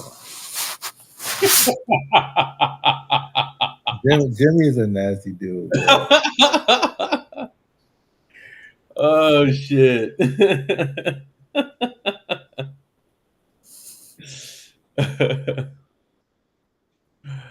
Oh my god. Yo, back in Jamaica, right? You would go to like these parties like up in the hills or whatever, right? You go to like these parties like up in the bush and whatnot, and you would run into some joints that look like Jimmy right here, bro. Fucking hell, man. Stay on the coast, man. Oh shit. Stay on the coast, man. You go up in the hills. Oh shit. I get it. Hey, but listen to what he says, bro.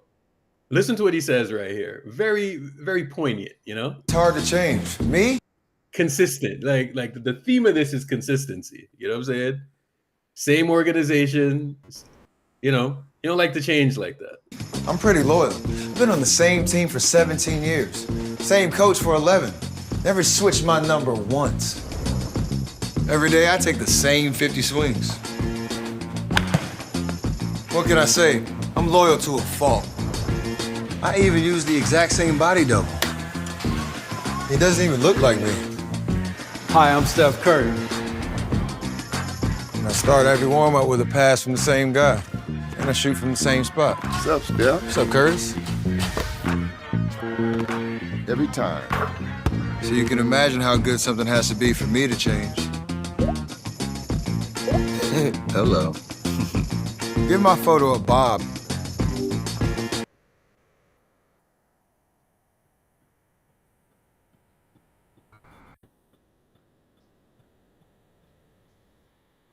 Maybe I don't need to change everything. What's the big deal with changing? Don't I make it look easy? Don't I make it look good? Let me get down. Bro, a bunch of LeBron shading in there, bro. MJ, Kobe, Steph, you know? Two of my three favorite players ever, you know, in that. but they always got one theme. They don't just up and leave, bro. Hey, we need to look at that thing better, from the standpoint of sticking with one team. So think about it, right? You get drafted by the team. You the team builds around you. You win. They never trade you. You know what I'm saying? When shit don't work out, that's when they trade you, bro. It means a lot, right? Because when you win or you don't win, teams are going to trade you, right? So they build a team around you and they don't trade you. That means that you had success. You know what I'm saying? So I don't think we look at leaving a team as bro, it's 100%.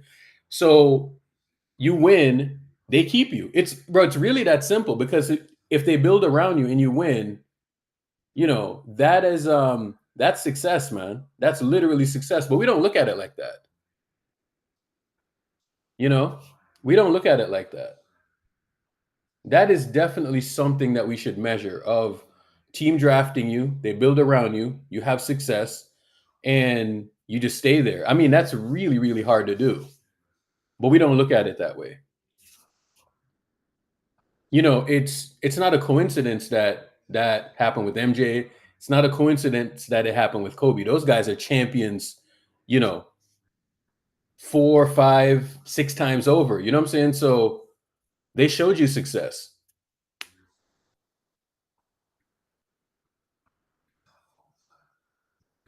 It matters, but everybody's situation different. Nah, bro. Listen to this concept, bro. Hear me out, because not many guys have won championships, right? And this is why championships is important. You get drafted by the team, okay? The team, based on your skill set, they put pieces around you, okay? You win, they keep you. You know what I'm saying? If you don't win, then you get traded. Like, look what's happening with Ja Morant right now. Ja Morant, they had Bane, they had, Ja, JJJ, right? And they might break up that team right now. And that team was a young team. They won games, and now they might break up that team. They already shipped off one guy already. We got to look at it that way. That's yeah, 2, yeah. Well, they shipped off Bane already. Well, Dylan Brooks, yeah. Him as well. They had a pretty good team.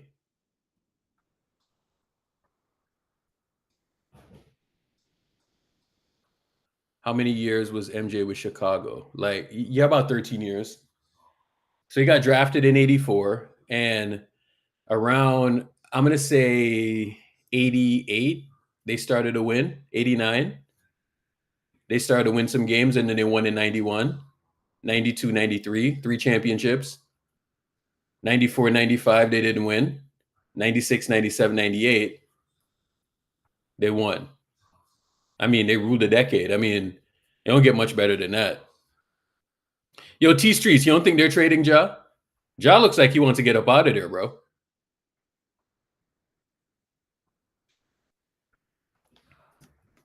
Ja looks like he wants to be out of there. But you know better than me. That's your team.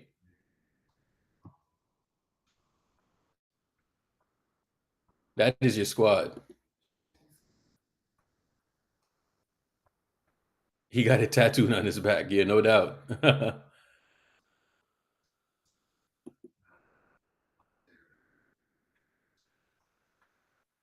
Yeah. Bro, I like to see when guys get drafted and stay with a team, man. Like, you stay locked in with the city. You see, because like Bron has just moved around, people like the NBA media and fans, or his fans, try to make it seem like, oh, that's just a regular thing to do.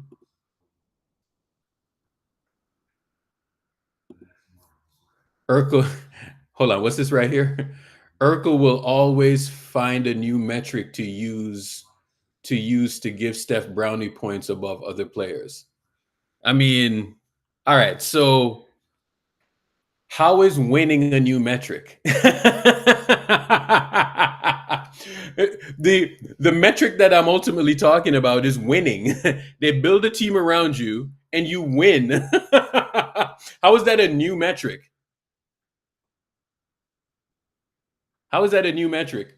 Winning is a new metric. Boy, you Bron fans, bro. You Bron fans is something else. You Bron fans is something else, bro. Urkel only cares about winning when it fits his agenda. Get the fuck out of here, bro. I've been talking about winning this entire time. It's all about winning. Nothing else matters. It's so dope how Jimmy Butler's invested. Yeah. That's a part of it, bro. You want to bring your teammates along. How do I argue against winning? What the fuck are you talking about, bro? I don't argue against winning at all. OG Trey be saying the wildest shit, bro. When do you hear me argue against winning?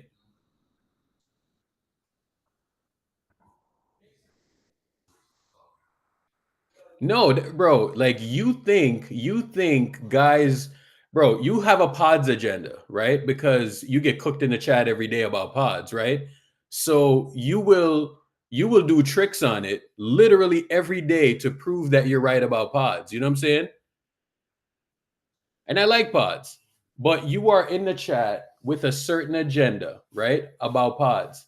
And you will do tricks on it. You know what I'm saying? Bro, at this point, I think you would sacrifice your own parents to be right about pods. You know what I'm saying? You would get the voodoo dolls out, you know, you would sing the songs, you know what I'm saying? You would get the voodoo dolls out, do all types of shit just to prove that you're right about pods. That's the point that you're at right now. My thing is like, I need niggas next to Steph that can guard. Simple. You came up here and made an argument the other day, and you said that the reason why you want pods on the court is because he ball handles. Bro, the ball handling shit is how we get fucking 4 guards out there.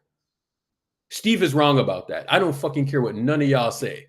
Steve is wrong about that. Steve is wrong about the ball handling shit. He's wrong. Because anytime he gets like the ball handlers and the 3 guards and all of his dumb combinations out there, that's when we get cooked. Anytime you see the 3 guards out there, bro, we're gonna get fried. Especially against certain matchups, we're getting fried. Steve is wrong about the 3 ball handlers, 4 ball handlers, and nonsense. Because they can't guard, they can't rebound. You still need to do those things. Come on, man. Yeah, let's watch film from a team who, you know, nobody's out there. You know what I'm saying? Like half their team, they're damn near tanking at this point. Yeah. Let's do that. Let's do that. Glad they showed some effort last night, though. That's cute.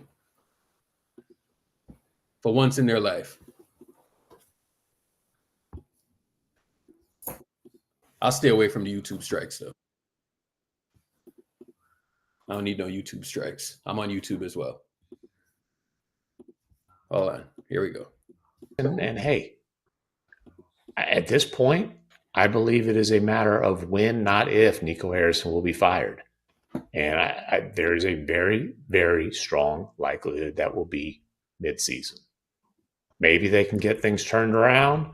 Maybe his seat can go from sizzling to, you know, a more normal temperature. But, you know, I always say, like, dude, every time I think that they've hit rock bottom, they find a way to drill deeper. And they almost lost to Washington. They won. That would have been drilling. That would have been drilling all the way down to Hades, and that's about how hot Nico's seat is right now, fellas. Well, they're too bad. And hey,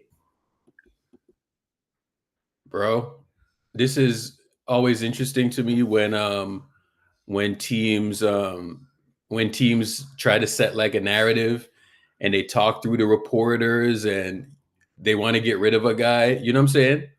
First of all, you have a rookie on your team, okay?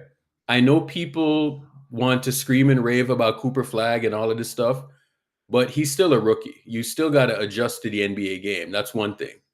The second thing is, isn't Kyrie Irving hurt? Isn't Kyrie Irving out? So how good do you expect to be if you have, I don't know, if you have, how much is Kyrie making? Like in the 40s? You know what I'm saying? So if they're not doing so well, and you literally have one of the best players on your team, you know, NBA champion, been to the finals multiple times, one of the most skilled players ever, and he's not playing. I mean, is that a fair assessment of what's happening right now? And then you got Anthony Davis in and out of the lineup, and you're having D'Angelo Russell run your team. I mean, how good do you think you're going to be? D'Angelo Russell is literally out there doing patchwork right now. So how good did they expect the team was going to be? Is it that the public is on their ass? I mean, bro, they literally traded away Luka because they did not get a casino. You know what I'm saying? They knew that everybody loved Luka, right? Yo, hey, let me be honest about this, right? You know how fucking like Luka's like a unicorn, right? Not unicorn in the sense that you would think, right? But if you go to an NBA game and you sit in the lower bowl, how many minorities are you seeing in the lower bowl? How many black people are you seeing in the lower bowl? Bro, it's all white people. So you got a bunch of white people usually rooting for black dudes. You know what I'm saying? And we talk about tribal all the time, or about being tribal. They got Luka Doncic, a white guy, right? A white guy that's actually good. He's a bad motherfucker. You know what I'm saying? Luka is a bad dude. You know what I'm saying? And he's white.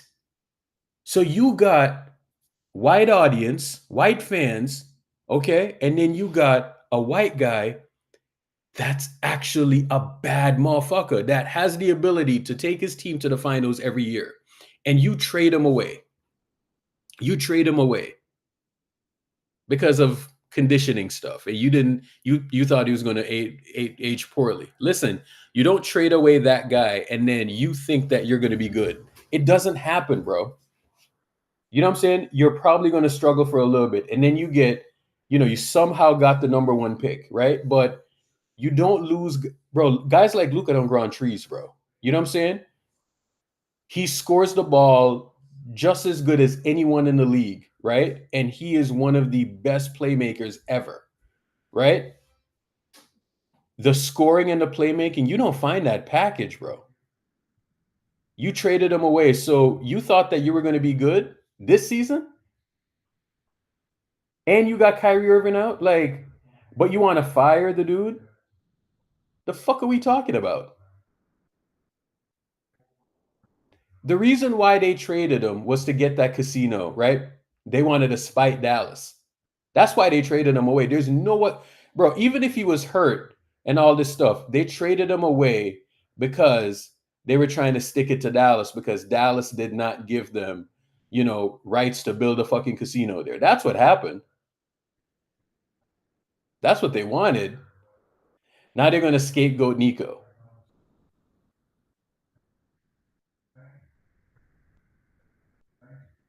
Nico is the enemy? Nah, bro, it's the owners. Look at the politics behind it. That's what happened. Do some research on what actually happened, bro. That's literally what happened.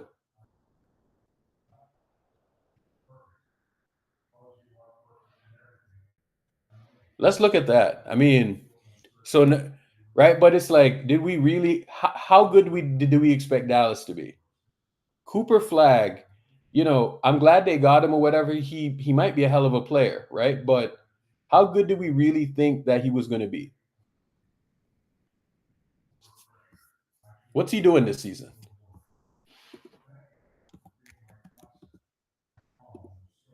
How many years did Cooper Flag do in college? So he's doing 13 points, six and a half, 3 assists. You know what I'm saying? He's shooting 44% effective. Bro, that's kind of what rookies are going to give you. You know what I'm saying? Like, it's not many, bro, and he's like a one and done. You know what I'm saying? So a one and done player, you expect maybe if he was like if he did like 3 years or 4 years or whatever, maybe he would have came in and had a more advanced game. But I mean, I don't know what to say, bro.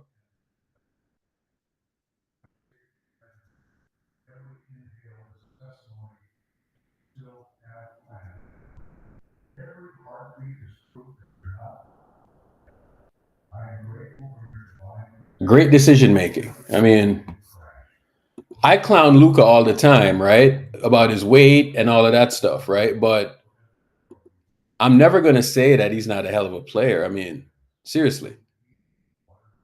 Bro, he's a hell of a player.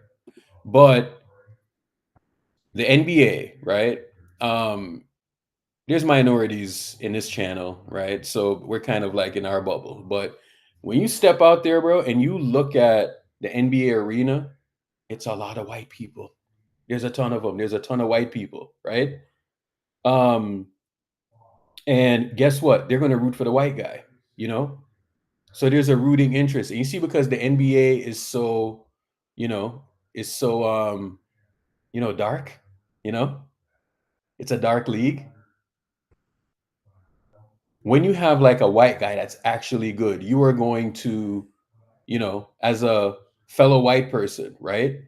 You are going to pull a hamstring rooting for him. You understand what I'm saying? You're going to pull a hamstring rooting for him. That's just how it is. You heard what Jay said the other night? Jay said, Luka's white. Of course I'm going to root for him. He's 100% white. Come on, bro.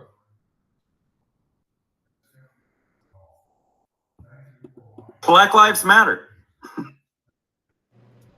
I mean, I don't know, Eric. Steph's light skinned, Yeah, bro. And even that's a big deal. You know what I'm saying? No, that's a huge deal amongst the NBA players for some reason. At least it was back then. Yeah. Yeah, bro. So it's like, so Dallas had like the perfect combination. They had a white guy and he was good. You know what I'm saying? Like Larry Bird good damn near, Right. So you don't find that too often, man. Like, it's not very often that you find a white guy that, that is like that good and he's marketable. You know what I'm saying? Yeah, this is true. I was about to say Steve Nash was like 20 years ago. He's marketable. He has a, like sometimes he has a jawline. I mean, what the fuck? But outside of that, handsome kid, bro. Handsome kid. He's marketable. Sometimes he has a jawline. I mean, it just depends, man. Sometimes he has a jawline. That fat motherfucker, bro. The gap's too big. Yeah, man. Gordon Hayward, he was on his way until LeBron broke his knee or something like that. No.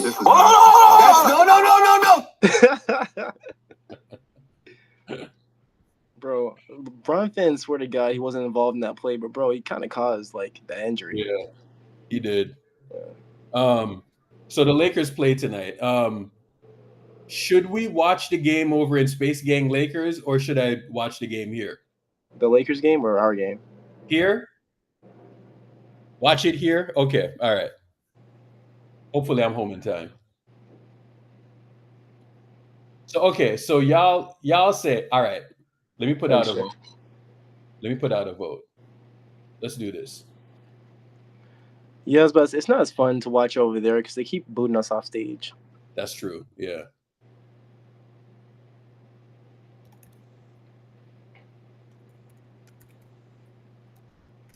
Yeah.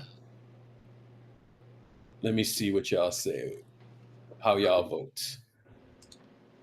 So depending on that, because I actually want to watch the game over there, but they do get a little bit sensitive. They get sensitive as hell, bro. They do get sensitive. Like, okay. Jay turns into a dictator. you know this, dog. Like, bro. He's like, DK, no, get the fuck out of here. Like, all that shit, bro. I'm gonna get on my knees. What? No. DK, are you really that big? Are you really that big? What? Where'd you get these new ones from, bro? You like a bitch because I just fucking slammed you in the ass. Maybe it is quality over quantity. No, bro. He has the best drops, bro. I'm telling you, he got the best drops, man. Nothing compares to Jay. And Brandon, I think is a first ballot Hall of Famer. You know what I'm saying? But bro, like Jay, Jay is like fucking Bill Walton, bro. Like, bro. Type shit. It was a moment in time where he was the greatest of all time. Yo. Oh, no.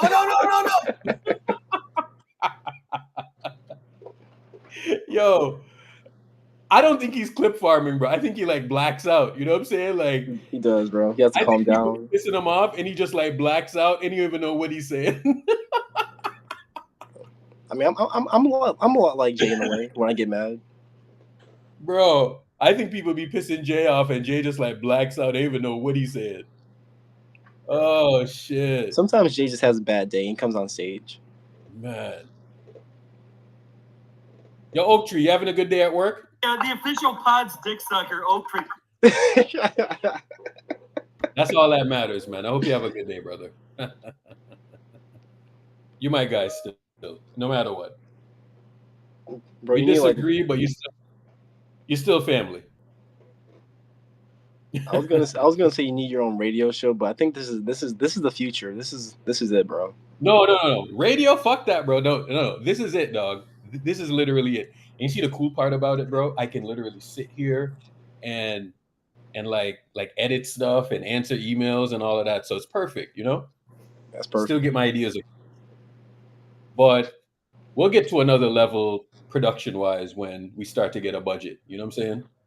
With Basketball Jones, I believe you can curse on satellite radio.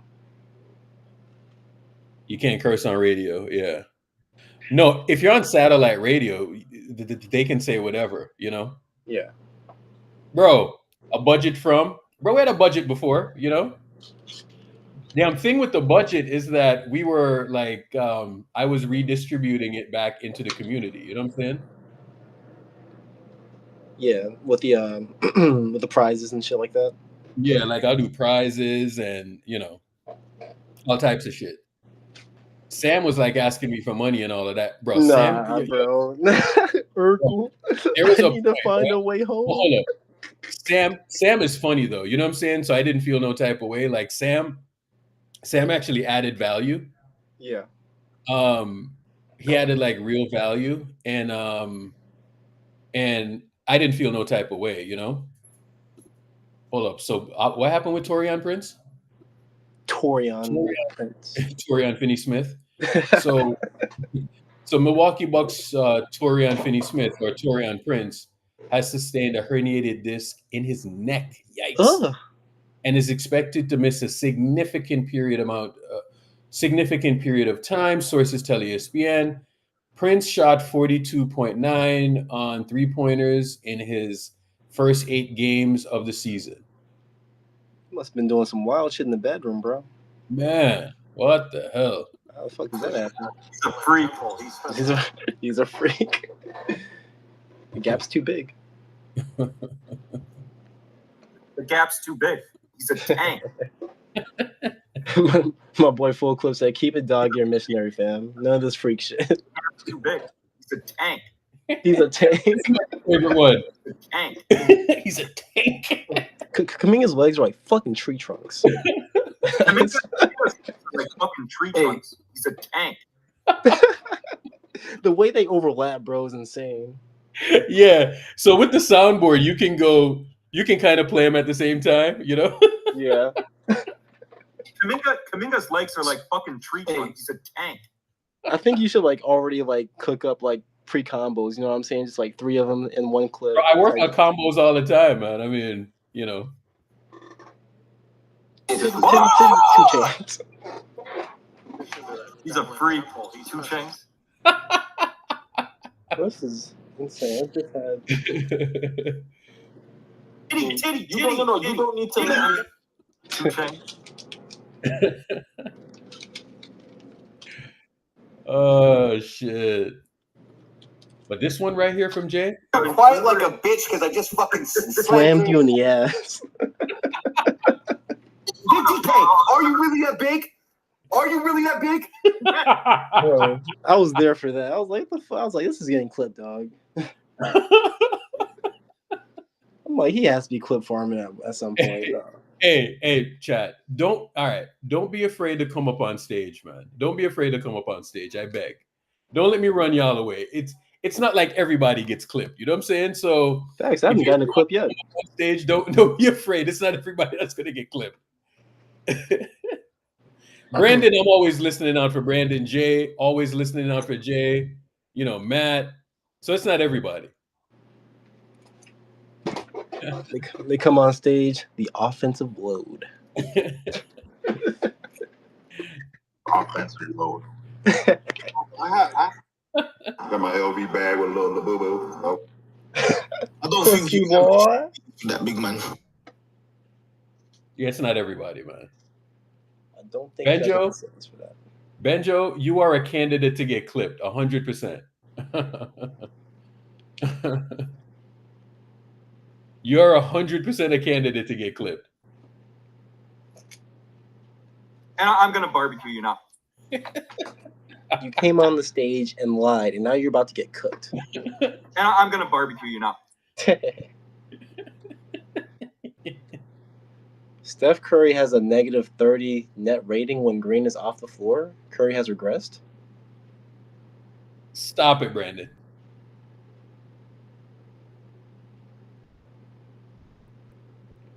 Yeah, I don't know, Brandon. I think our roster is just worse. And he's not over. a roster. There's roster, you know. Oak Tree, don't you start, bro. Oak Tree, dumb tree. You put pods out there with certain combinations and watch what happens.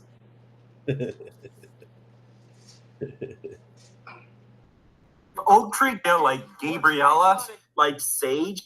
Brandon came like up Sage. Bro, Brandon came up here last night and fried up Sage, man. Oh man, I wish I was there for that, bro. Yeah. Go back and listen to the post game last night. That was on Spaces. Yeah. No, on here. Okay. Yeah. He came in here and fried up Sage. I'm always a fan of that, bro. But Sage don't want to talk to Brandon though. You know what I'm saying? Cause Sage already know, bro. Sage know he's not gonna cook, bro. Yeah. You're cooked again. Yeah, Sage don't like talking to Brandon these days. I think it just it's unhealthy for Sage. Like Sage is gonna faint one of these days. Trying to argue with Brandon just drives his blood pressure up. Genuinely. All right, chat. I got a busy day today. Hopefully, I'll be back in time for the Laker game. So let me do some stuff, and I'll talk to y'all later. I'm not sure if Matt's going to start up. He might. Yeah, I'm surprised he's not up by now. He's usually up. I was talking to him earlier. He's lurking. Okay. All right.